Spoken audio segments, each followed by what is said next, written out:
30তম কলকাতা আন্তর্জাতিক film festival বা চলচ্চিত্র উৎসব শুরু হচ্ছে 4 ডিসেম্বর থেকে। 4 ডিসেম্বর হচ্ছে ইনগরেশন ডে। আর এবছর এই উদ্বোধনী অনুষ্ঠানটা হতে চলেছে ধনধান্য অডিটোরিয়ামে, যেটা হচ্ছে কলকাতার শঙ্খ অডিটোরিয়াম।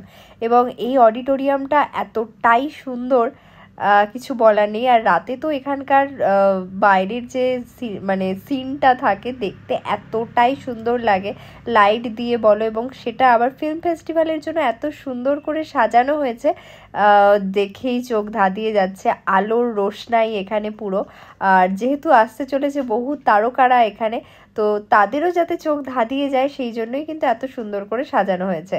এবং আগামী 7ই ডিসেম্বর থেকে নন্দনে শুরু হয়ে যাচ্ছে ফিল্ম ফেস্টিভ্যাল, যেখানে দেশ বিদেশের বহু নানা ধরনের বিখ্যাত বিখ্যাত সমস্ত ছবিগুলো থাকবে, যেগুলো তোমরা ওখানে গিয়ে দেখতে পাবে বিভিন্ন হলগুলোতে।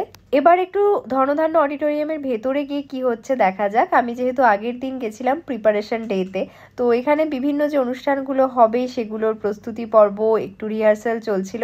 সাথে দেখা মিলল যিশু সেনগুপ্ত এবং জুন মালিয়ার। তারা কিন্তু এই 4 ডিসেম্বরের যে ইনগরেশন ডেতে থাকছে এবং তারা অ্যাঙ্কারিং করছে, তার কিছু প্র্যাকটিস চলছিল এখানে, সেই মুহূর্তগুলো আমরা ক্যাপচার করতে পেরেছিলাম। তো ভীষণ ভালো লাগছিল।